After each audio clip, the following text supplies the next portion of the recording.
While I was burying my only son, the woman standing next to me wasn't mourning, she was calculating the exchange rate of his soul. The air inside St. Jude's Cathedral was thick with the scent of white lilies and expensive hypocrisy. Beside me, Vanessa, my daughter-in-law, had her face buried in a handkerchief, her shoulders shaking with perfectly timed sobs. It was a performance, a masterclass. Her grief was a Broadway show, loud enough for the back row of this gilded room to hear, yet delicate enough to be considered brave by the society pages. But I knew the truth. I had watched her for 5 years, ever since my son Marcus brought her home. I didn't believe a single saltwater drop falling from her eyes. We teach our children to be strong, but the one thing I forgot to teach my boy was how to spot a wolf when it wears silk, and that mistake was about to cost me everything. My name is Samuel Thorne. I am a carpenter by trade, a man who understands the grain of wood and the integrity of a load-bearing wall. I know when a structure is sound, and I know when it is rot painted over with white lacquer. Vanessa was rot. 15 years ago, I stood in a similar spot, burying the love of my life, my wife, Martha. The pain that day was a black ocean, formidable, drowning, real. This was a business transaction masquerading as a tragedy. Marcus was my boy, my blood, but ever since he married Vanessa, he had slowly been siphoned off into her world, a world of charity galas, imported German cars, and smiles that didn't reach the eyes. Vanessa never liked me. She was too socially adept to say it to my face, of course. Instead, she looked at me the way one looks at gum scraped off the bottom of a designer shoe. To her, I was an embarrassing relic, a ghost from a life of poverty in the Ironwood district, a life my son had worked himself to death to escape. After the service, the procession moved to the estate in Highland Park, Marcus's house. No, it was her house now. We didn't go back together. Vanessa's family, old money, new facelifts, had already taken possession of the space. They moved across the Italian marble floors like an invasive species, pouring my son's 25-year-old scotch, discussing the stock market and their upcoming ski trips to the Alps. They didn't just ignore me, they looked through me. Her mother, Eleanor, a woman whose skin was pulled so tight she looked permanently surprised, drifted toward me. She held a flute of champagne like a weapon. "Samuel," she said. My name sounded rough, almost dirty in her mouth. "Now that this is settled, what will you do? I assume you'll be returning to your old neighborhood." My old neighborhood. She said Ironwood like it was a leprosy colony. She didn't know that Martha and I had bought that small brick house with cash we'd saved for a decade. She didn't know we paid it off working jobs that made our hands bleed and our backs spasm. She didn't know we had raised a certified genius in that old neighborhood. I kept my voice even. "Yes, ma'am, I'll be heading home." She patted my arm, a gesture you'd give a stray dog you were about to have animal control remove. Good, good. Things can finally get back to normal. Her normal, not mine. My normal smelled like sawdust, varnish, and coffee. My normal was simple. Marcus hadn't been born into this gilded cage. We saw the spark in him before he could walk. He didn't see the world, he saw code, he saw patterns. I worked weekends roofing houses in the blistering summer sun, and Martha tutored kids at our kitchen table until midnight, just so we could pour every dime into one thing, the Institute of Technology. "You don't have to work with your hands like me, son," I used to tell him, tapping his temple. "You use this." And he did. In his junior year, in a dorm room that smelled like stale pizza and dirty laundry, he wrote a piece of code. 4 years later, that code became Sentinel, a fintech application that revolutionized online banking security. A major New York bank bought it. When the ink was dry, the boy I taught to swing a hammer was worth $68 million. He had called me that day, weeping. "Dad, we did it. You can retire. You never have to build another cabinet again." I told him, "No, son, I'm a builder. I'll retire when I'm in the ground." But I was proud. So proud my chest felt like it would crack open. Then came the money. Then came the mansion. And then came Vanessa. She was beautiful, sophisticated, and predatory. She didn't see a man, she saw a balance sheet. She changed him. He stopped visiting Ironwood. She told him he had to focus on his personal brand. 2 days after the funeral, the reality of my new position became clear. The 20,000-square-foot mansion was quiet. The funeral guests were gone. I was in the guest suite Marcus had built for me. Dad's room, he always called it. The knock on the door was sharp, impatient. Vanessa stood in the hallway. The black mourning dress was gone, replaced by a cream-colored silk lounge suit. She looked relaxed, almost glowing. Samuel. Her voice was no longer pretending to be sad. It was cold, flat, and final. I've called a locksmith. They will be here in 1 hour to change the exterior codes and keys. I need you to gather your things and leave. The blood drained from my face. I gripped the doorframe. Leave? Vanessa, Marcus just... This is my son's house. Where am I supposed to go? She sighed, the way a parent sighs at a slow child. No, Samuel, it is my house now. Marcus left everything to me. The $68 million, the estate, the art collection. The will is very clear. It was signed 6 months ago. A chill shot down my spine. 6 months ago. That was when the pancreatic cancer diagnosis came. That was when she started blocking my calls. That was when she started telling me Marcus was too tired or in too much pain to see his own father. She hadn't been protecting his health. She had been protecting her inheritance. But I'm his father, I stammered. I'm his family. You were his family, she said, her blue eyes as dead as a frozen lake. Now you're just a guest who has overstayed his welcome. You have 1 hour. She turned and walked away, her silk slippers whispering against the marble. Vanessa, please! My voice cracked, humiliatingly small in that cavernous hallway. I just need a few days. My house in Ironwood has been empty for a year. I need to get the utilities turned back on. Just give me time. 1 hour, Samuel, she shouted over her shoulder, not even breaking her stride. Or I will have private security escort you out for trespassing.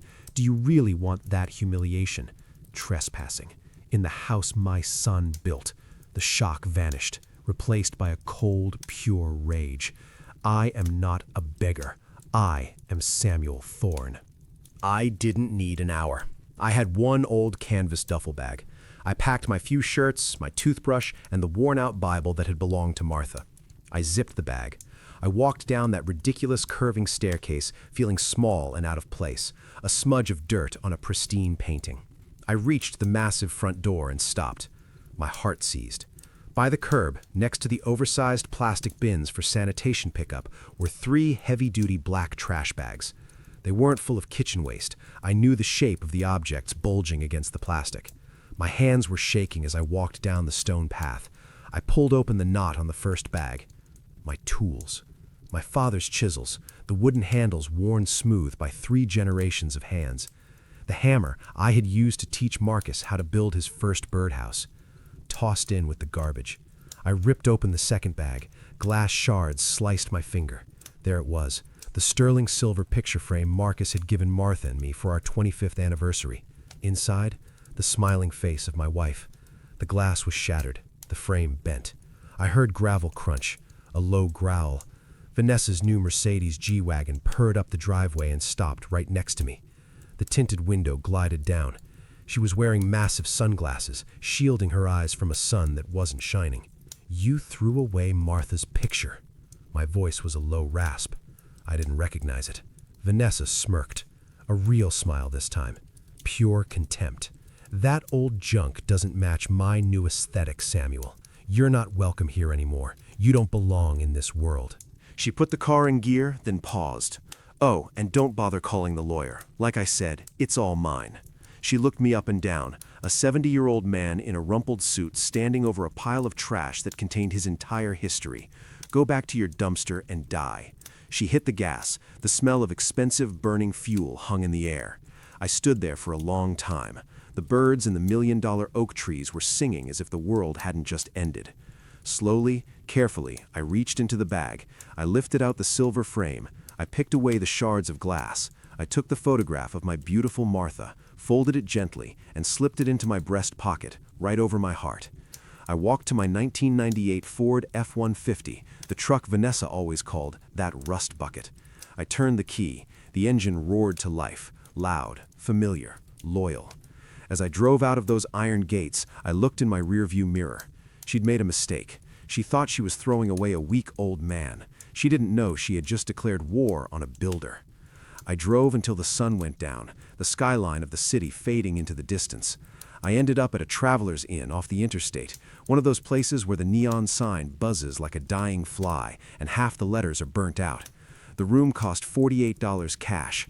It smelled of stale cigarettes and harsh bleach. I sat on the edge of the mattress sagging under my weight.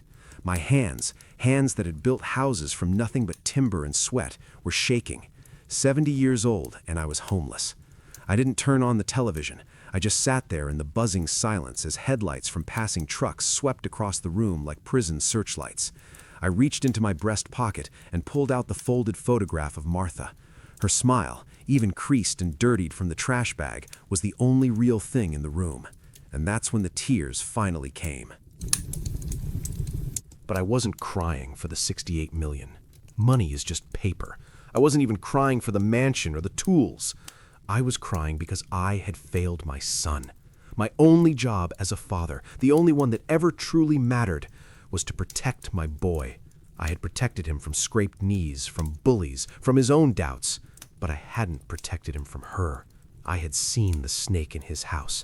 I had seen the way she looked at him, not with love, but with calculation. I had seen how she isolated him, how she slowly, skillfully cut the tethers that tied him to me, to his past, to Ironwood, and I did nothing. I told myself I was respecting his marriage. I told myself Marcus was a grown man. I had lied to myself. I had failed to protect my boy from the sickness that killed him, and I had failed to protect him from the predator he married. She hadn't just inherited his money, she had consumed his life, and now she was trying to erase mine. The pain in my chest wasn't grief, it was failure, and it was a heavier burden than any bag of tools I had ever carried. It all happened so fast. The diagnosis came on a Tuesday 6 months ago. Pancreatic cancer, stage 4. The doctor had sad eyes when he said it. 6 months, maybe. For the first month, Marcus was still himself. We talked on the phone every day. "I'm gonna beat this, Dad," he'd say, his voice thin but determined. "We're looking at experimental treatments." But as the sickness took hold, Vanessa's grip tightened. Suddenly, she became the gatekeeper. I'd drive my truck across town to Highland Park, and she'd meet me at the door, blocking my way with a body that looked frail, but felt like steel. "He's resting, Samuel," she'd say, her voice dripping with fake sympathy. "The doctor said he needs absolute quiet." I'd call the house landline. She would always answer. "Samuel, he's just fallen asleep. I can't risk waking him." He never called back. I brought him soup one afternoon. Broth made from Martha's recipe, the only thing he'd eat when he was a sick kid. I'd spent all morning simmering it in my small kitchen. Vanessa took the container at the door. "That's so rustic, Samuel. Thank you. But the doctors have him on a strict intravenous diet. I'll make sure to put it in the fridge." When I left that day, I glanced at the trash bins. I saw the container, still full, sitting on top of a pile of designer shopping bags. At the time, I gave her grace. I told myself she was a young woman watching her husband die. What a fool I was. Sitting on that lumpy motel bed, the truth hit me like a physical blow. She wasn't protecting Marcus's health. She was protecting her inheritance. She was terrified that if I sat by his bed, my son, in a moment of lucidity, would look at the father who raised him and say, "Dad, I made a mistake. Call the lawyer. I need to change the will." She hadn't been nursing a sick man for those last 6 months. She had been guarding an asset. I closed my eyes, and for a second, I wasn't in that cheap motel. I was back in my garage in Ironwood. I could smell the grease and the faint scent of old vinyl. I could see him, Marcus, 16 years old, his face smudged with oil, laughing as he struggled with a wrench. We were working on the '69 Mustang. It was my car. I bought it in 1975, a shell of its former self, but Marcus fell in love with it. For 5 years, we spent our Saturdays bringing it back to life. We rebuilt the engine, sanded the body, argued over the paint color. It was our project, our sanctuary. "One day, this will be yours, son," I told him when we finally got the engine to turn over. "But it's ours, Dad," he said. That car wasn't just metal and paint. It was the bond between a father and his boy. And it was sitting right now, polished and perfect, in the climate-controlled 6-car garage back at that mansion. She knew what that car meant. She knew it was mine, and she had kicked me out without letting me take it. She was keeping it, just one more trophy, one more piece of my history she could claim. I must have fallen asleep in my clothes because I woke up to the sound of my cell phone buzzing violently on the flimsy nightstand. My back ached. The clock read 7:30 a.m. I looked at the phone. Unknown number. I almost let it go to voicemail, but something made me pick it up. "Hello?" My voice was rough. "Is this Mr. Samuel Thorne?" The voice on the other end was sharp, crisp, and professional. It was the voice of expensive suits and leather-bound books. "This is Samuel. Mr. Thorne, my name is Sterling Vance. I am the attorney representing the estate of Marcus Thorne." My heart hammered against my ribs. "Look, mister, if this is about the house—" Vance cut me off, not unkindly, but with absolute precision. "Mr. Thorne, I am calling to inform you that your daughter-in-law, Mrs. Vanessa Thorne, has attempted to expedite the reading of the will." I sighed. "So it's done," she told me. "She gets it all?" There was a pause on the line, a heavy, significant silence. "Mr. Thorne," he said, and his voice was suddenly very deliberate, "your son's instructions were explicit and notarized. The formal reading of the will is to take place this Friday at 10 a.m. sharp at my offices. Your presence is mandatory." I sat up, the springs of the bed groaning. "Mandatory? What do you mean mandatory? Vanessa told me she gets everything. Why do I need to be there?" "Mrs. Thorne has a particular interpretation of the document," Vance said, sidestepping the question. 10 a.m. Friday. My office address is in the financial district. A car will be sent to your Ironwood residence to pick you up. I'm not there. I'm at a motel.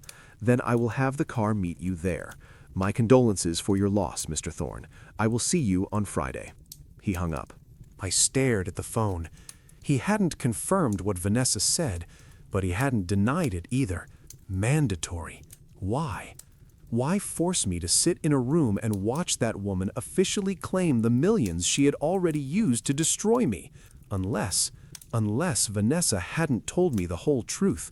A tiny, dangerous spark of hope began to burn in my chest. I checked out of the motel, leaving the key card on the scarred nightstand. The drive back to Ironwood felt like a migration, a return to a climate I understood. The small brick house Martha and I had built sat waiting, its windows like closed eyes. I hadn't slept there in over a year, not since Marcus had insisted I move into the gilded cage in Highland Park. The air inside was stale, trapped in a time capsule. Dust motes danced in the slivers of light slicing through the blinds, swirling in the silence. But this silence was different from the mansion. That house had an empty, sterile silence, the silence of a bank vault.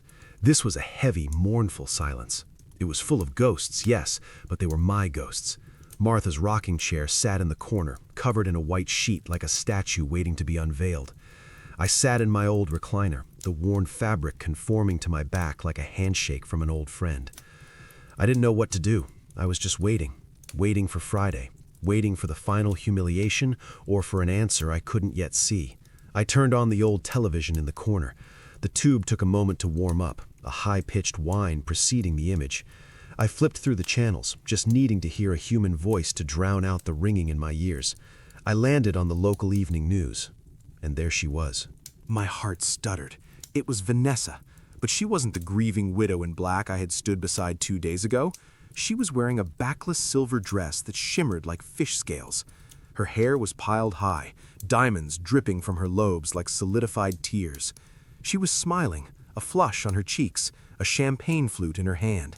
The chyron at the bottom of the screen read, "Grieving Widow Honors Tech Mogul at Museum Gala." "What a stunning and generous way to honor your late husband, Marcus Thorne," the breathless reporter said, thrusting a microphone toward her. Vanessa leaned in, her voice practiced, breathless, and sickeningly sweet. "Thank you. Marcus loved the arts. He loved this city.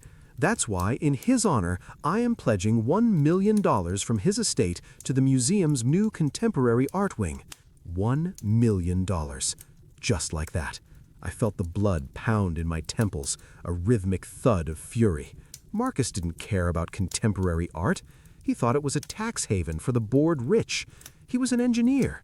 He liked things that worked, engines, code, the clean lines of a load-bearing beam. Then the camera panned. Standing right behind Vanessa, beaming with predatory pride, was her mother, Eleanor Vance. "And what a wonderful coincidence," the reporter continued, "that your mother, Eleanor Vance, is on the museum's board of directors and will be overseeing the construction." Of course, it wasn't a donation. It was a kickback. It was a payoff. It was Vanessa buying her mother a new toy with the blood money my son had died earning. They clinked glasses. The crowd applauded. Vanessa posed for the cameras, dabbing a perfectly dry eye with a lace handkerchief.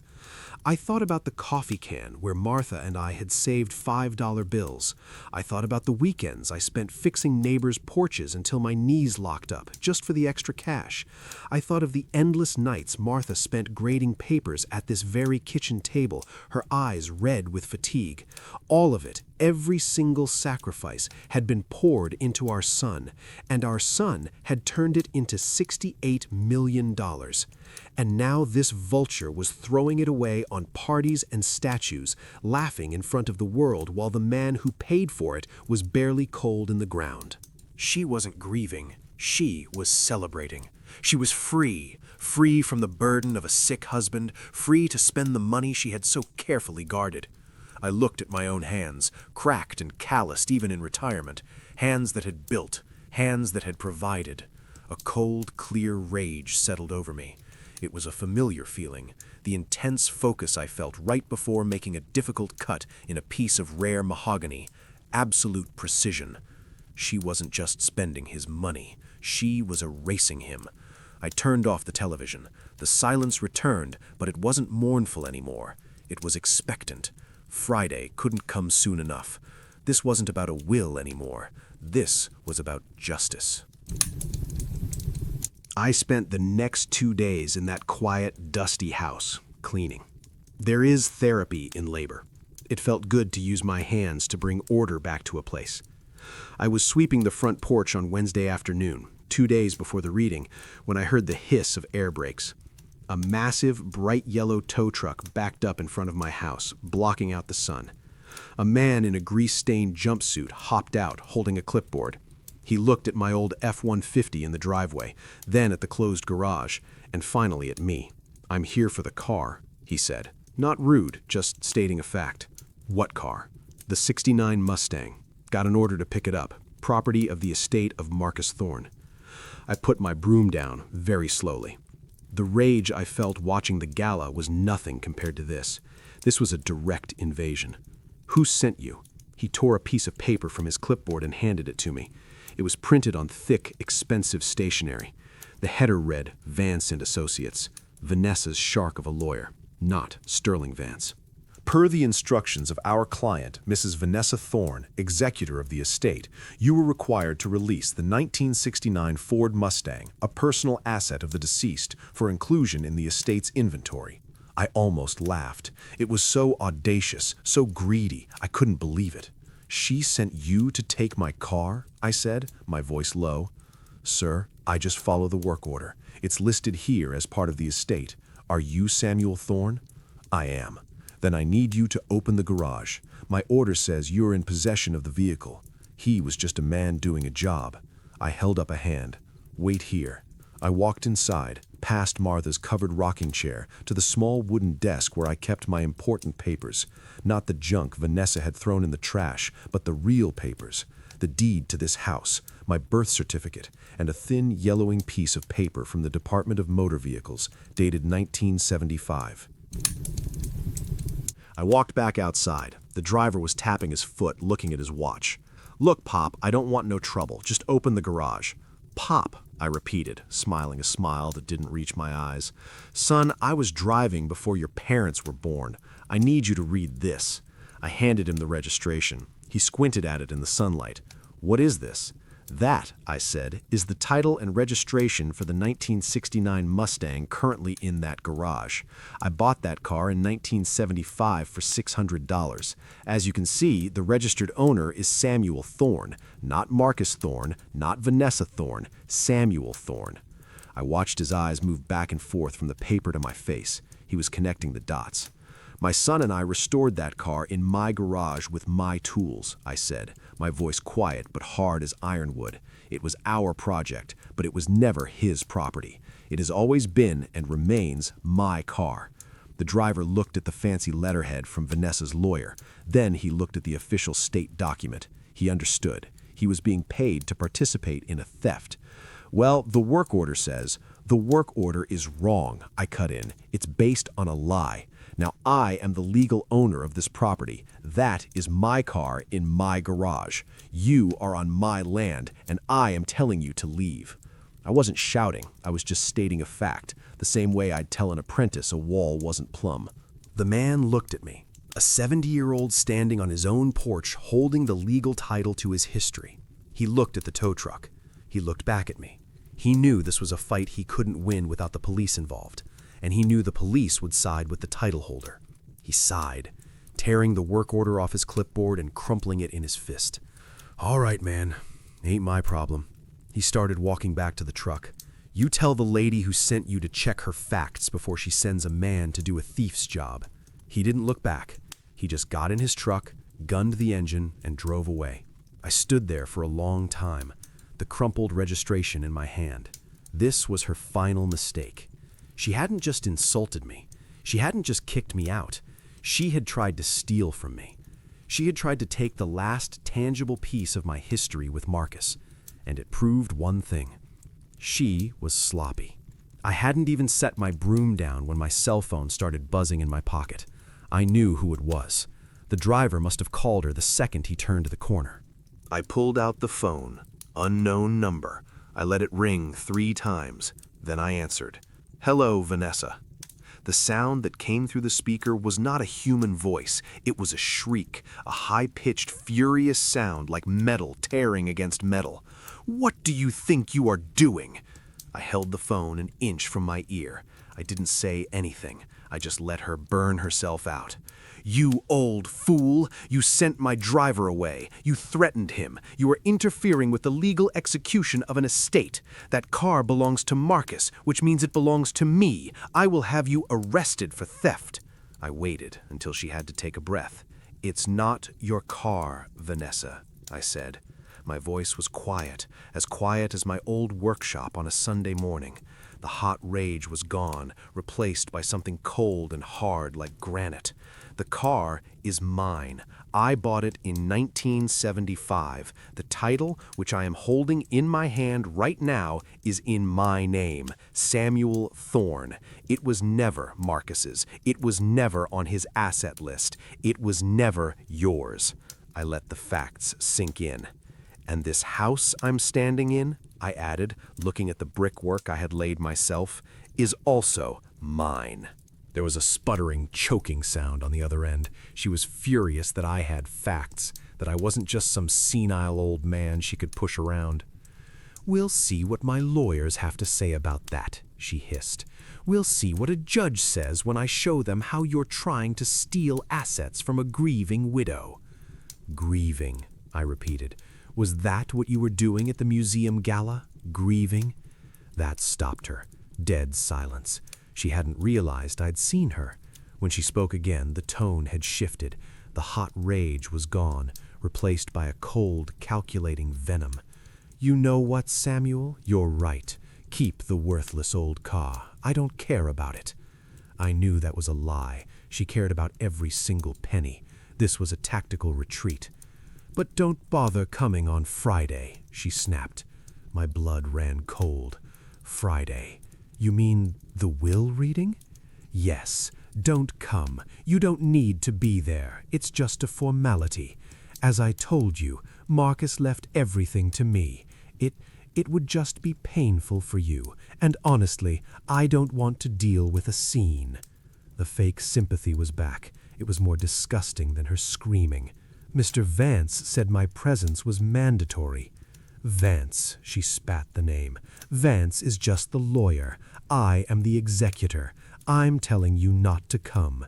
In fact, her voice dropped to that syrupy, conspiratorial tone she used to manipulate Marcus. I can make it worth your while. Why don't you stay home? I'll send you a check, a gift, you know, a little charity to help you get settled in that dusty old house. $10,000? 20? Just stay away. And there it was. It wasn't a request. It was a threat wrapped in a bribe. The whole phone call, the tow truck, the yelling, it was never about the car. The car was a test. She was probing the perimeter, trying to see if I would fold. And when bullying didn't work, she moved to bribery. This woman, who supposedly just inherited $68 million, was terrified of an old man in a paid-off brick house. She was terrified of me showing up on Friday. She had lied. I knew it in my bones. She didn't get everything, or if she did, it came with strings that I, Samuel Thorne, was somehow holding. "So you don't want me there," I said, just to hear her say it again. "It's just better for everyone, Samuel. Take the money. Enjoy your retirement." I smiled. It was a cold smile, a smile that belonged to my wife Martha when she caught a student cheating. "Vanessa," I said. "Yes?" The relief in her voice was pathetic. "So we have an agreement. I will see you on Friday at 10 a.m. sharp." I hung up the phone. I didn't give her a chance to scream again. I stood on my porch, the threat hanging in the air. She would try something else before Friday. I was sure of it. I looked at the old registration paper in my hand. Marcus, I thought, what did you do, son? What did you plan? The fear that had been my shadow for a week was gone. For the first time since my son died, I felt something new. I felt curious, and I felt ready for a fight. I went inside and made myself a cup of coffee. Black, the way Martha always said was bad for my heart. Vanessa thought she was playing chess with a pawn. She didn't realize I'm a builder. I'm not a fool. I've spent 70 years looking at blueprints, at diagrams. I know how to spot a weak foundation. I know how to read structural flaws. And her whole story, her entire performance, was full of cracks. She was desperate. Why? Why would a woman who just inherited $68 million be desperate? Why would she care about an old car? Why would she bribe me $20,000 just to keep me away from a meeting? There was only one logical answer. She hadn't gotten everything. I picked up my phone again. I scrolled through my call log and found the number from this morning. Sterling Vance. His office picked up on the first ring. "Vance & Associates? My name is Samuel Thorne. I need to speak with Mr. Vance. It's urgent." I was put on hold for less than 10 seconds. "Mr. Thorne, I'm surprised to hear from you so soon." His voice was just as crisp as before.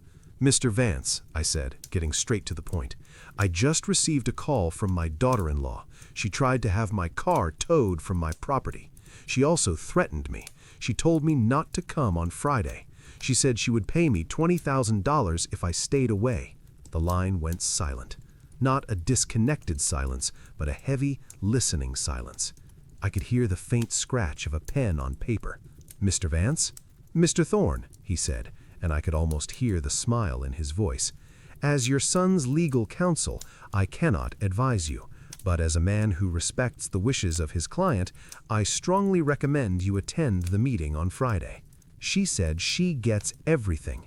She said the will is clear. Mrs. Thorne has a particular interpretation of the document. As I said, your presence is mandatory per your son's written instructions. She's scared of me being there," I stated.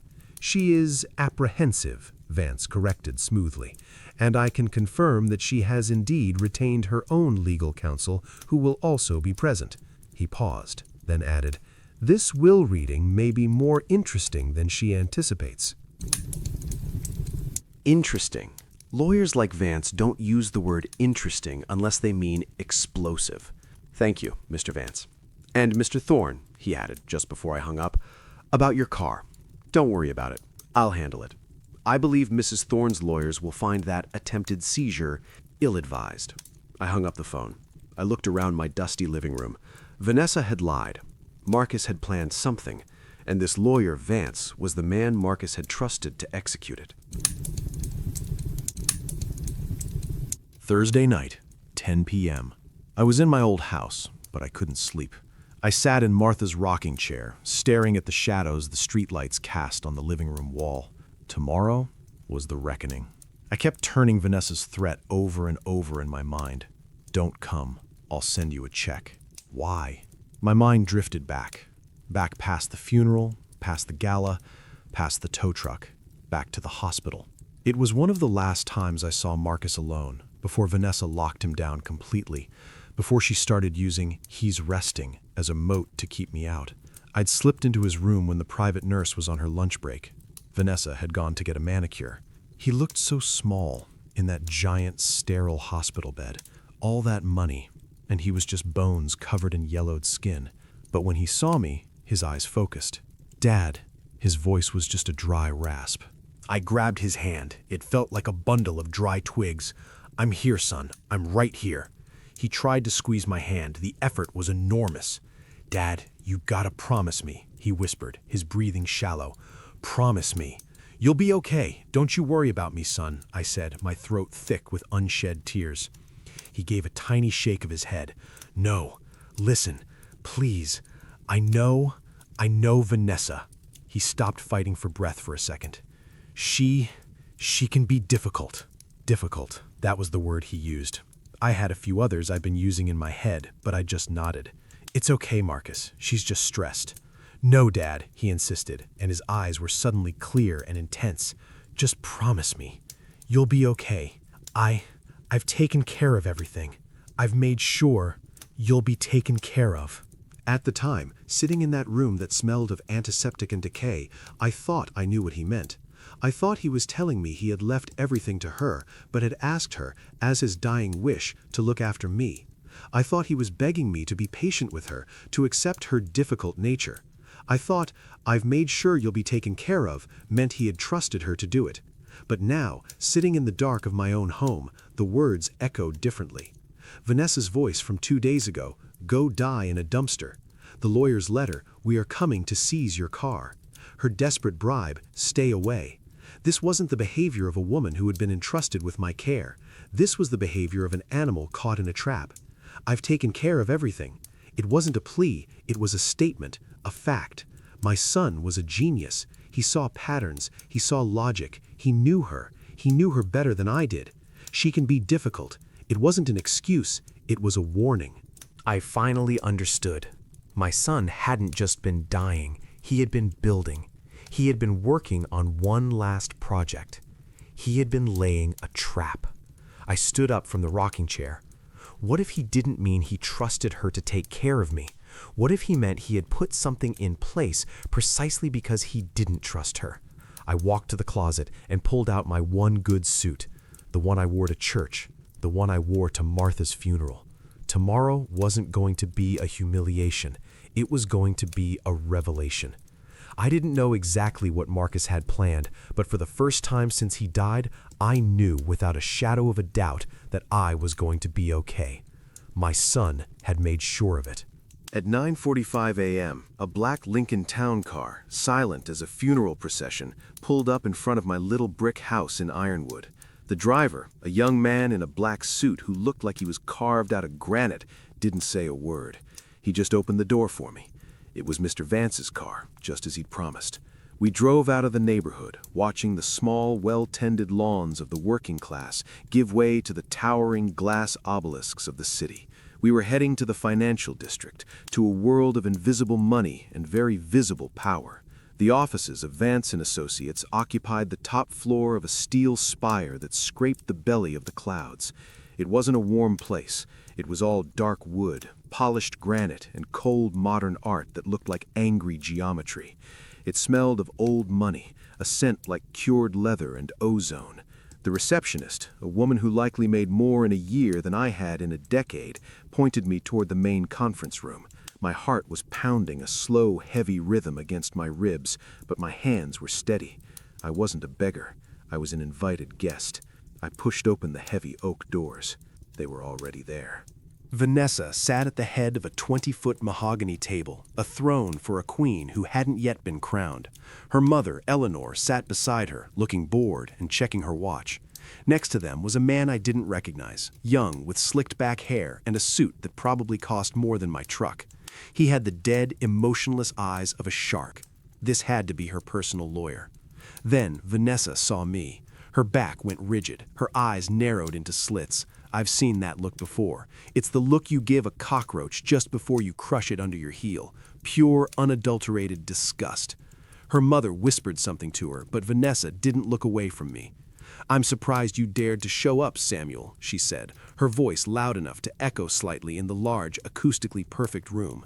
"I told you this wasn't necessary." I didn't answer. I just walked past her, the scent of her expensive perfume clashing with the smell of floor wax. I pulled out the heavy leather chair at the far end of the table, the foot of the table, and sat down. I placed my old, calloused hands on the polished wood.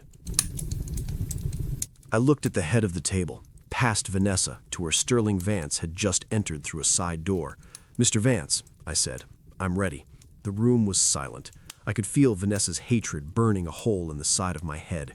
Sterling Vance cleared his throat. The sound was like a gavel striking wood. He put on a pair of gold-rimmed reading glasses and opened a thick, blue leather-bound folder. "We are gathered," he began, his voice dry and formal, "for the reading of the last will and testament of Mr. Marcus Thorne, dated 6 months ago." I watched Vanessa. She was leaning forward, her entire body tense, coiled like a spring. Her shark of a lawyer had a pen poised over a yellow legal pad. "I, Marcus Thorne," Vance read, "being of sound mind and body." My mind drifted. Sound mind, yes, but his body was already failing him when he wrote this. He signed this while he was dying, while she was standing guard, blocking me from his room. Vance read through the first few clauses. Standard legal language. Debts to be paid, funeral expenses covered. Item 4. I bequeath the sum of $250,000 to the Institute of Technology, my alma mater, to fund a scholarship for engineering students from underserved communities. Vanessa waved her hand dismissively, a tiny, impatient gesture, as if swatting away a fly. Peanuts. She wanted him to get to the real money. Vance turned a page. The sound of the paper was loud in the silence. Item 5, Vance continued, his voice never changing pitch. All the rest, residue, and remainder of my estate, both real and personal, of whatsoever kind and wheresoever situated, including but not limited to my primary residence in Highland Park, my art collection, my portfolio of stocks, and all liquid assets with an estimated value of $68 million. Vanessa was holding her breath. Her knuckles were white where she gripped the table. Vance looked up, paused for one beat, then looked back down. I give, devise, and bequeath to my beloved wife, Vanessa Thorne. The words landed in the room like a physical weight. $68 million. A sound escaped Vanessa's lips.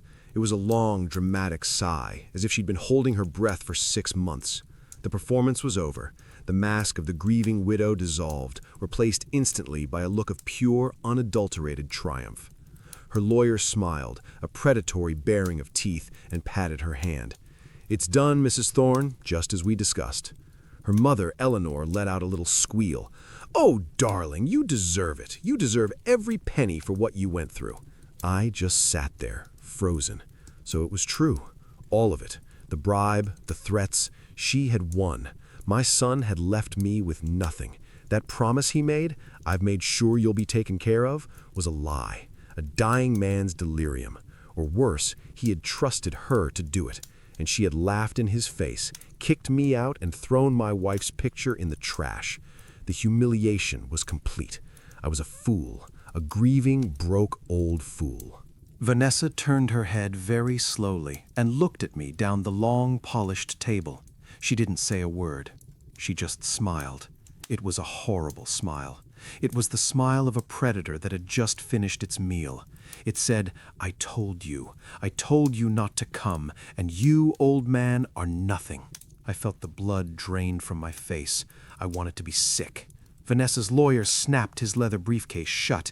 It was a final, smug sound. Well, Mr. Vance, that seems to be everything, he said, pushing his chair back. He stood up, and Vanessa stood with him. She was already pulling her phone out of her handbag, no doubt ready to call her bank or a realtor or a car dealership. She was done with grieving. She was done with me.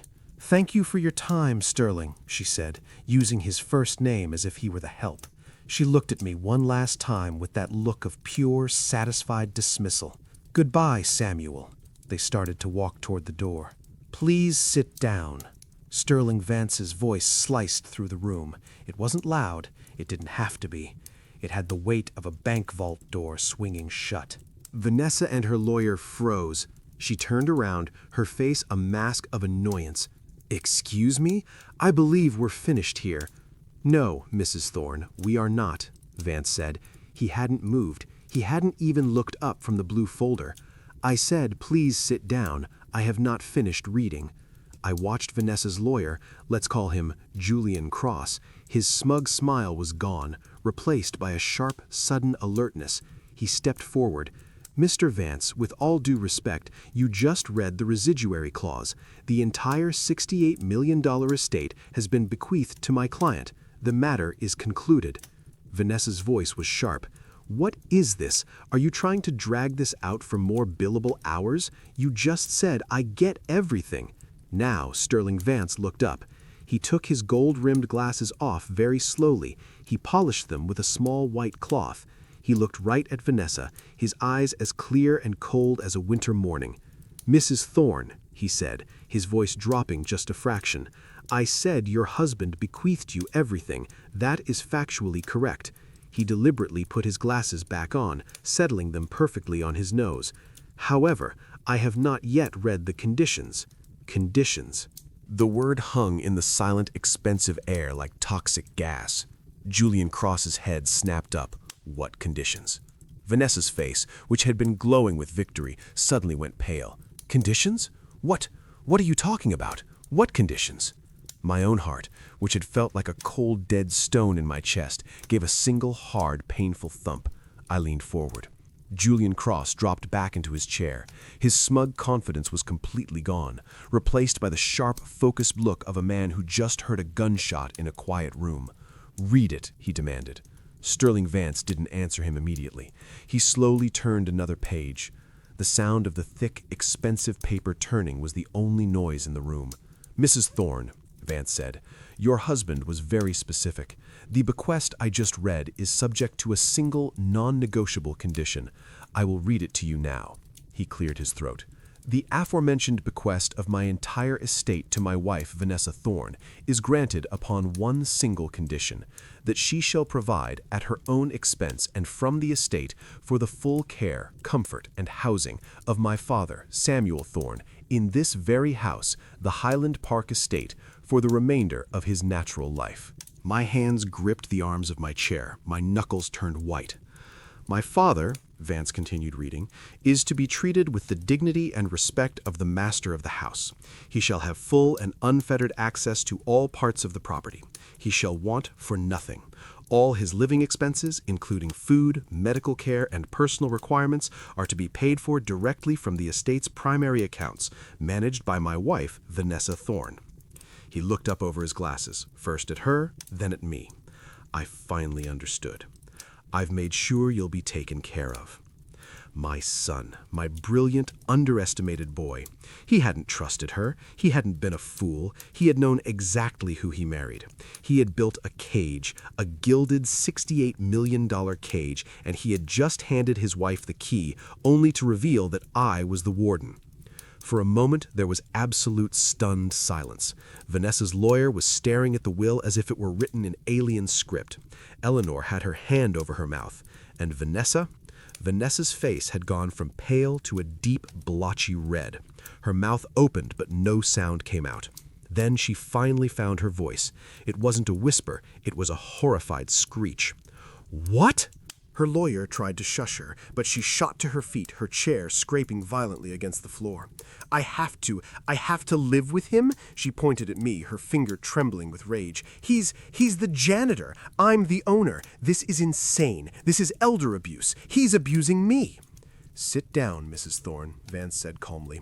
"I will not sit down. This is my money, my house. Marcus would never do this to me." Marcus, Vance said, his voice now turning to ice, was very thorough, and I must remind you, Mrs. Thorne, that this is a condition, not a request. He turned the final page. Which brings me, he said, to the default clause, the what-if clause, as your husband called it. Julian Cross grabbed Vanessa's arm, his smooth face suddenly tight with alarm. "Vanessa, be quiet," he hissed. "Let him finish."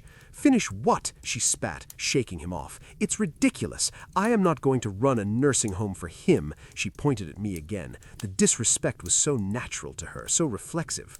"It's an insult, darling," Eleanor chimed in. "We'll fight this. He's clearly trying to control you from the grave." Sterling Vance ignored them completely. He looked directly at Vanessa, and his voice, which had been formal and dry, now turned to steel.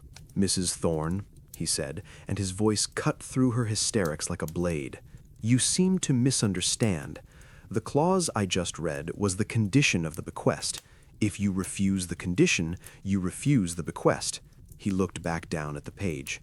"I will read the default clause very clearly," he said. Quote, "If my wife, Vanessa Thorne, for any reason whatsoever, fails to meet this single condition," he looked up, letting the words hang in the air, his eyes scanning the three of them. "If she at any point fails in her duties, if she mistreats my father, Samuel Thorne, if she speaks to him without the respect he is due, if she makes him feel unwelcome in his own home, if she attempts to confine him to a single room, or if she ever, under any circumstances, attempts to remove him from the property." Vance paused. He locked his eyes directly onto Vanessa. Her angry red face was frozen, a mask of confusion and dawning horror. She still didn't fully understand the trap that was closing around her throat. "If any of those events occur, as determined in the sole discretion of the executor of this will, you," Julian Cross choked out. "You're the executor?" "I am," Vance said flatly. "As I was saying, if any of those conditions are breached, the bequest stated in the previous item is immediately and irrevocably rendered null and void." Vanessa just stared. "Null? Null and void? What does that mean? It means I lose the house?" She looked at her lawyer, her voice a panicked squeak. He was already shaking his head, his face ashen. He finally understood the geometry of the trap. "Oh, Mrs. Thorne," Vance said, a trace of pity in his voice. "It means so much more than that." He looked back down at the page. He was savoring this. This was the moment my son had paid him for. This was the final, perfect cut. I quote, "The bequest shall be voided in its entirety, and the entire estate, the $68 million, the house in Highland Park, the art collection, the stock portfolio, everything shall immediately and automatically default to the secondary beneficiary." Vanessa was white as a sheet. "Secondary beneficiary? What secondary beneficiary? The university?" Vance smiled. It was not a nice smile. It was the smile of a man who had just checkmated an arrogant opponent in 3 moves. He turned his head, his gaze settling on me. "No, Mrs. Thorne, he didn't leave it to the university." He read the last line from the will. "The entire estate shall default to my father, Samuel Thorne, as the sole and absolute heir." Vanessa and her lawyer were completely still. They were statues. Julian Cross looked like a man who had just watched his entire career go up in flames. Eleanor's mouth was opening and closing silently like a landed fish. Vanessa finally made a sound. It was a strangled gasp, like she'd been punched in the stomach. That's not legal," she whispered, her voice cracking. "You can't. He wouldn't." Julian Cross suddenly found his voice, but it was a desperate, stammering shadow of his former confidence. This is grounds for a contest. This is clear undue influence. Mr. Thorne clearly coerced his dying son. We will fight this in probate court." Sterling Vance actually laughed, a dry, humorless bark. "Coercion, counselor? I wouldn't go down that road if I were you." Vance leaned forward, resting his hands on the polished table. He looked right at Vanessa. "Mrs. Thorne," he said, his voice quiet, My office was officially informed just this week that a mere 2 days after your husband's funeral, you had the locks on the Highland Park property changed. Is that correct?" Vanessa's eyes went wide with panic. She knew. "We were also informed," Vance continued, "that you met Mr. Samuel Thorne at the gate, that you had his personal belongings, including irreplaceable family photographs, thrown into trash bags on the curb, and that you instructed him, and I am quoting from a sworn affidavit signed by the locksmith who witnessed the exchange, to go die in a dumpster. Is that correct?" "Vanessa!" Eleanor finally shrieked. "You idiot! What did you do?" Julian Cross collapsed back into his chair. He was done. He knew, as a lawyer, that she hadn't just breached the condition, she had set it on fire. You told him that?" he whispered, absolutely horrified. I, Vanessa stammered. "You can't prove it. It's his word against mine. He's just a crazy old man." "Oh, but I don't have to prove it, Mrs. Thorne," Vance said calmly. "Marcus already did." He picked up a small black remote and pointed it at the far wall. A large screen hidden behind a modern painting lit up. My son's face filled the room. He was in his hospital bed. He was thin. He was yellowed from the sickness. But his eyes were sharp as steel. He was looking right at the camera. Vanessa let out a small, wounded animal sound. "Vanessa," Marcus rasped from the screen. His voice was weak, but his words were strong. If you are watching this video, it means you did exactly what I was afraid you would do. You didn't even wait." Vanessa was shaking her head. No, Marcus, no." "You showed your true colors," my son continued. "I gave you a chance, a test. I gave you $68 million, and all I asked in return was that you show 1 ounce of kindness to the man who gave me everything, the man who sat with me building circuits when I was 10, the man who sacrificed his whole life for me." He took a painful, rattling breath. "You failed." The screen went black.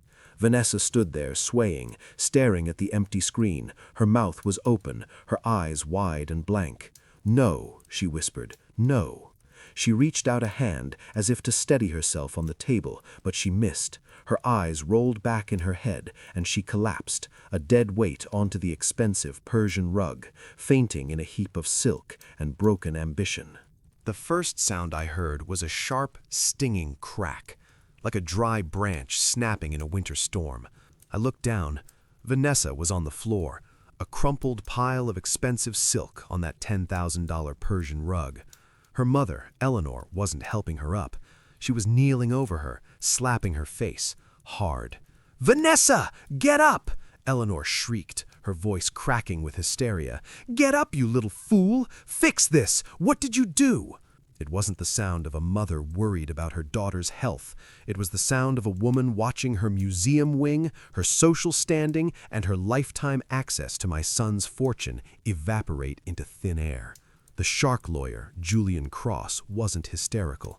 He was a man of cold, hard calculation. He didn't even look at his fainted client. He didn't look at her screaming mother. He snapped his leather briefcase shut, that final dismissing click. "Mr. Vance," Cross said, his voice tight with a fury he was barely controlling. This is an outrage. We will contest this. This is clear coercion." "I look forward to it, Counselor," Sterling Vance said, not even looking up from his papers.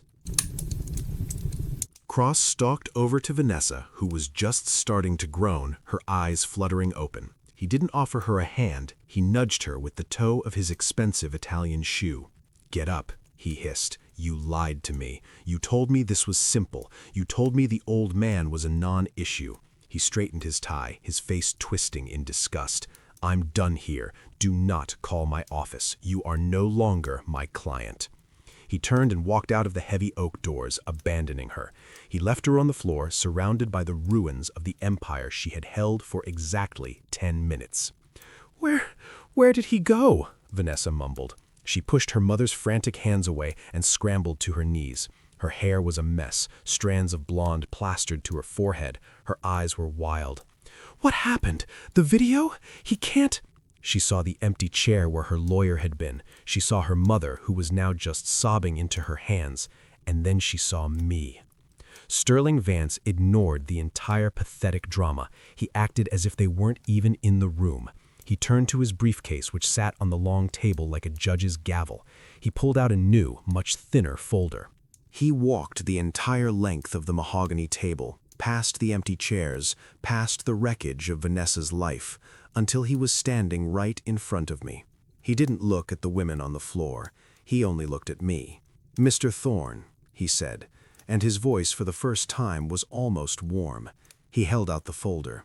"As per the explicit, notarized, and now verified instructions of your son, Marcus Thorne, the default clause of the will has been triggered. The primary bequest is null and void. The entirety of the estate has now transferred to you." Vanessa was listening. I saw her face twist in disbelief. "No, it's not fair. He tricked me."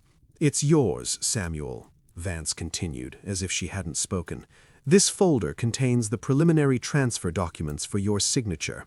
The bank accounts have already been frozen pending your instructions. The $68 million is now yours." My hand was steady. I took the folder from him. "And, Mr. Vance," I said, my voice quiet, "what about the house?" Vanessa froze. Vance allowed himself that cold, thin smile again. "Ah, yes, the house." He reached into the breast pocket of his suit jacket and pulled out a single folded piece of paper. He didn't walk over to Vanessa. He didn't hand it to her. He let it drop onto the table in front of where she was kneeling. She stared at it. "What is that?" she whispered. "That, Mrs. Thorne," Vance said, his voice perfectly level, "is a court-ordered expedited eviction notice, as you are no longer the beneficiary of this trust, and as Mr. Samuel Thorne, the new legal owner, does not wish you to remain, you are officially trespassing on his property. You have 24 hours to vacate the premises. Security will be there in 1 hour to ensure the transition is peaceful." Vanessa looked at the paper. She looked at me. She looked at the door. She had kicked me out with nothing but the clothes on my back and my wife's picture in a trash bag. My son, my brilliant, beautiful, and underestimated boy, had just made sure she would leave with even less. For a long moment, the only sound in that million-dollar boardroom was the ragged, gasping breath of Vanessa Thorne. Her mother, Eleanor, just stared, paralyzed by the sheer magnitude of the loss. Vanessa pushed herself up. Her hands were shaking. Her silver dress was rumpled. She wasn't crying. Her face was a terrifying mask of pure, undiluted hatred. She didn't look at her mother. She didn't look at Vance. She looked at me. "You," she whispered, her voice a low, venomous hiss. "You did this. You poisoned him against me." "I did nothing," I said. My voice was calm, and the calmness seemed to enrage her even more. "His house!" she screamed, her voice cracking into a near hysterical shriek as she pointed at the eviction notice. "His house! You old parasite! It's my house! It's mine!" She scrambled to her feet, lunging toward the table, her eyes wild. "Marcus loved me! He would never! He loved me!" And that was when I finally spoke. It was the first time I had truly spoken to her, not as the grieving father, not as the unwanted guest, but as Samuel Thorne. "No, he didn't," I said. My voice cut through her screaming, and she stopped dead. "What did you say?" "He didn't love you," I said, standing up from my chair. I was a 70-year-old man, but I felt 10 feet tall. He tolerated you, he managed you, but he didn't love you. He loved his mother, Martha, and he loved his father. I walked slowly down the length of that table, my old church shoes clicking on the granite floor. I stopped right in front of her. She had to tilt her head back to look at me. Her face was a twisted, ugly mess of running makeup and rage. "You thought my son was a fool," I said, my voice low. You thought he was just a naive tech nerd you could wrap around your finger. You thought you were so much smarter than him, so much smarter than the old Carpenter from Ironwood. I pointed to the dark television screen. That, I said, was my son. A genius, a man who saw patterns, a man who built his life on logic. And he saw the pattern in you. He saw the greed. He heard the little comments you made about me when you thought he wasn't listening. He knew exactly who you were. Vanessa was trembling, her whole body vibrating. But she was trapped. She had nowhere to go. He didn't leave you a fortune, Vanessa. He left you a test. He gave you a simple instruction. Be kind to my father. That's it. That's all you had to do. Just pretend to be a decent human being. And you couldn't even do that. You couldn't even wait for the funeral flowers to wilt before you showed your true face. I leaned in close enough that I could smell the stale champagne on her breath. You didn't lose this money today, Vanessa. You lost it the second you looked at me and told me to go die in a dumpster. You lost it when you threw my wife's picture in the trash. I picked up the eviction notice from the table and held it out to her. My son didn't trick you, I said. He was just smarter than you. He was always smarter than you. She looked at the paper. She looked at me. And in her eyes, I finally saw it. The ultimate realization. The knowledge that she had been completely and totally outmaneuvered. Not by me, but by the man whose memory she thought she was exploiting. She hadn't just lost the money. She had lost the game. It had been 3 days since the reading of the will. 3 days since I watched Vanessa Thorne faint onto the floor of Sterling Vance's office. I hadn't stayed at the mansion. I couldn't. The smell of her perfume, that cloying, expensive scent of entitlement, still clung to the air. I went back to Ironwood. I slept in my own bed, in my quiet, dusty house. But today, I had to come back. Not for the 30-foot ceilings or the ridiculous modern art. I came back for the garage. I punched in the code, my son's old high school football number, a code she never bothered to learn, and the heavy door rumbled open. I walked into the 6-car garage. It was silent, clean, and cool. And there it sat, in the premier spot, under a spotlight covered by a gray silk sheet, my 1969 Mustang. I pulled the sheet back. The black paint was so deep you could fall into it. I ran my hand over the hood. It was cold. I'd spent the morning checking the fluids, charging the battery, just feeling the familiar solid metal under my fingers. It felt good. It felt real. I was wiping down the chrome bumper, polishing away 3 days of dust, when the intercom on the garage wall buzzed. The sound made me jump. It was the private security team Marcus had installed, the same team that now answered to me. I walked over and pressed the glowing button. Yes? The guard's voice was hesitant. Mr. Thorne, sir? I'm sorry to bother you, but there's a woman at the front gate. I already knew. Mrs. Vanessa Thorne? Yes, sir, the guard said, relieved. Well, sir, she's demanding to see you. She says it's an emergency. She's crying, sir. My heart didn't pound. It didn't race. It just felt heavy. I knew this was coming. This was the last act. I'll be right there, I said. Do not open the gate. I didn't hurry. I took my time. I folded the polishing rag and placed it neatly on my workbench. I walked through my house, my old work boots echoing on the marble floors. I didn't go to the door. I went to the main security panel in the front hall and pressed the button for the gate camera. The woman on the high-definition screen was not the woman who had kicked me out of this house. The Vanessa at the gate was a total wreck. She wasn't wearing a silk suit or $1,000 shoes. She was in a pair of wrinkled gray sweatpants and a stained, oversized t-shirt I didn't recognize.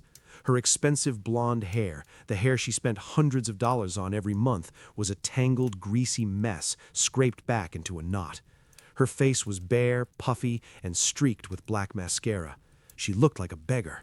She was clutching the iron bars of the massive gate, shaking them. I pressed the intercom button. You wanted to see me, Vanessa? My voice, calm and deep, boomed out of the speaker at the gate. She jumped back, startled, then ran to the call box, her hands pressing against it desperately. Samuel! Samuel! Oh, thank God! Please, Samuel! You have to let me in. We have to talk. Please! I think we've said everything that needs to be said. No, no, please." Her voice was frantic, hysterical. The smooth, educated accent she always used was gone, replaced by something raw and desperate. "Samuel, please. It was a mistake, a terrible mistake. I was grieving. You know how grief makes you. I wasn't thinking. I didn't mean it. Any of it." "You didn't mean to throw my wife's picture in the trash? You didn't mean to tell me to go die in a dumpster?" No, that was just the stress, the pressure, Samuel. I'll do anything. I'll take care of you. I'll be your housekeeper. I'll cook for you, just like he wanted. I swear, we can follow the will. Please, just don't take it all away. Don't take the house. Don't leave me with nothing." She was sobbing now, ugly, gasping sobs sliding down the iron bars, her face pressed against the cold metal. It was a pathetic sight, but I felt nothing, just an empty, cold calm. I let her cry. I let her wail for a full minute, the sound tinny and desperate over the speaker. Finally, I pressed the button again. Vanessa. She looked up, her face a mess of tears and hope. "Yes? Yes, Samuel? You'll help me?" "I am not taking anything from you." A look of pure, ecstatic relief washed over her face. "Oh, thank you. Thank you, Samuel. I knew you were a good man. I cut her off. "You're not listening. I said I am not taking anything from you." I let the words hang in the air. "You had $68 million. You had this house. You had my son's legacy. All you had to do was not be a monster. That's it. You just had to pretend to be a decent human being for 5 minutes, and you couldn't even do that." The hope on her face died, replaced by that dawning, animalistic panic. "You threw it all away, Vanessa," I said. "Not me. You." "But I'll have nothing," she screamed, the panic rising. "My lawyers are gone. My mother's museum donation, they're clawing it back. My credit cards are canceled. I'll be on the street. I'll have to get a job." I paused. I thought about my Martha, grading papers at our kitchen table until 1 in the morning. I thought about my own hands, scarred and aching for 45 years of building things for other people. I thought about my son, coding his way to a better life alone in his dorm room. "Yes," I said into the intercom, "you will." I let that sink in. "Welcome to the real world, Vanessa. The world my son and I actually came from. The one where people work for what they have." "Samuel!" she shrieked, the sound vibrating through the speaker. "You can't do this, you old bastard! I'll sue you all!" I took my finger off the button. I turned off the monitor, cutting off her face, cutting off her voice. I could still hear her screaming, faint and distant, on the other side of the high brick walls. I walked away from the door, back through the quiet, empty mansion, back to the garage. I picked up the soft cloth. I went back to polishing the chrome on my Mustang. The screaming outside eventually faded, and all I could hear was the satisfying, peaceful sound of my own work. I didn't stay in that mansion long, just a week. It was a beautiful structure, structurally sound and aesthetically perfect, but it was still a prison. Every time I walked down that grand, sweeping staircase, I could still hear Vanessa's voice, that hysterical shriek echoing off the cold marble.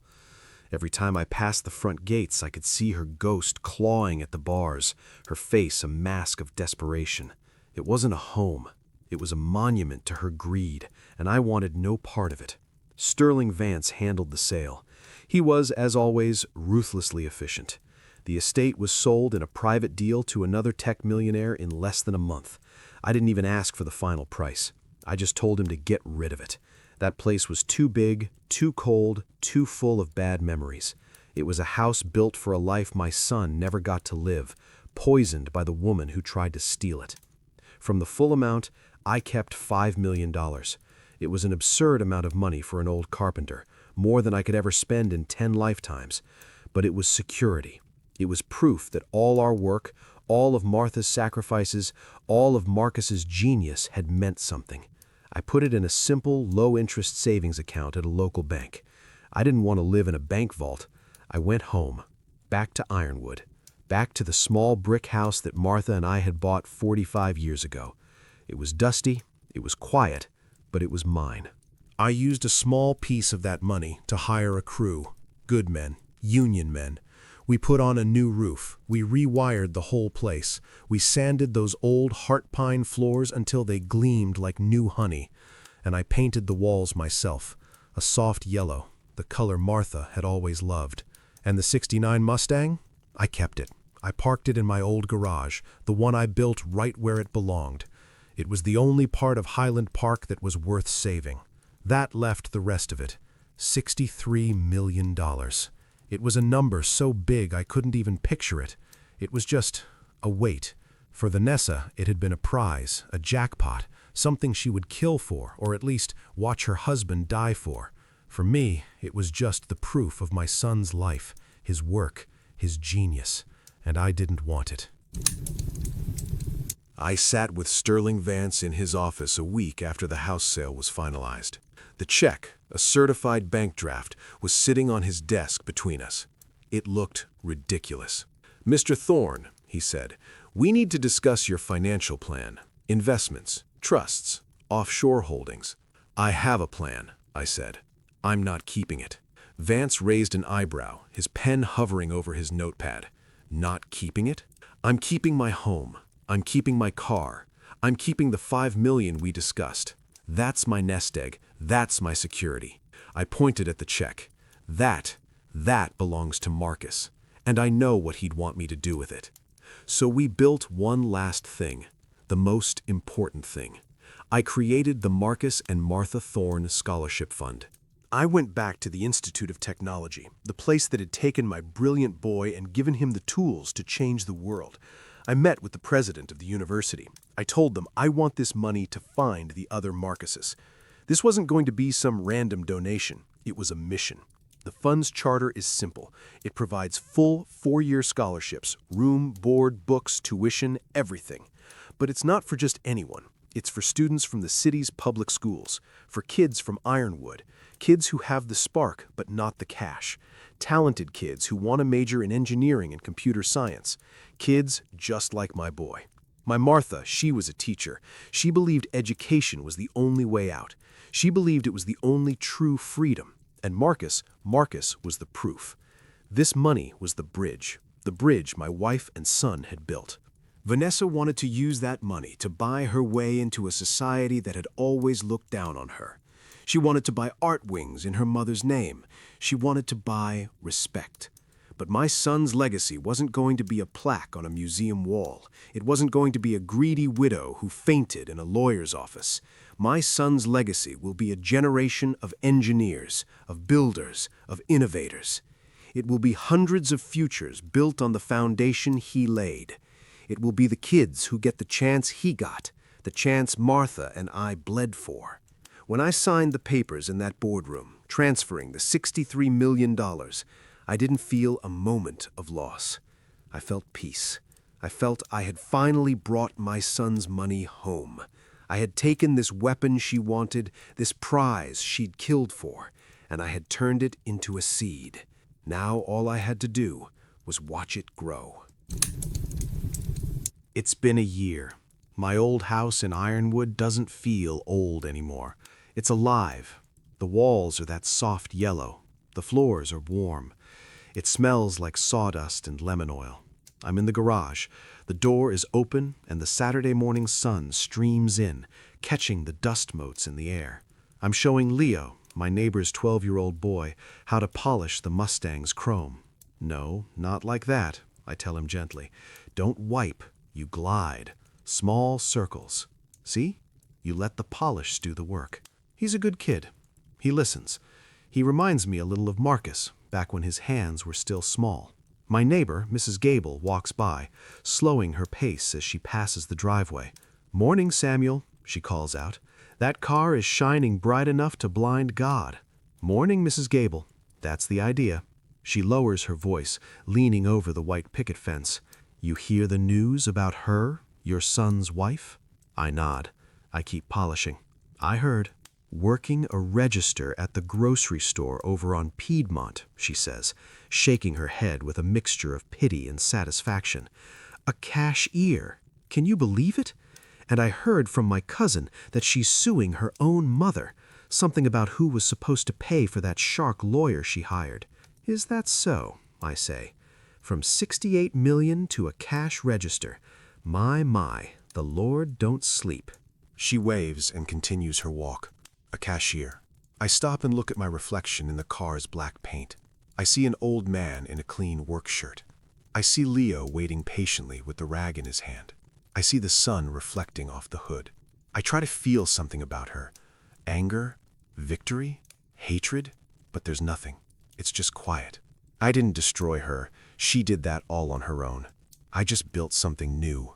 Something better from the mess she made. All right, son, I say to Leo. Let's hear her run. I slide into the driver's seat. The vinyl squeaks. It smells like my childhood. It smells like Saturday mornings with Marcus. I put the key in the ignition. I turn it.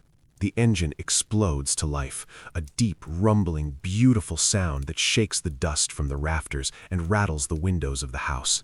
It's not just an engine. It's the sound of a 5-year project I finished with my boy. It's the sound of a promise I made to him in a hospital room. It's the sound of justice. And it's the sound of me, Samuel Thorne, finally, truly, being home.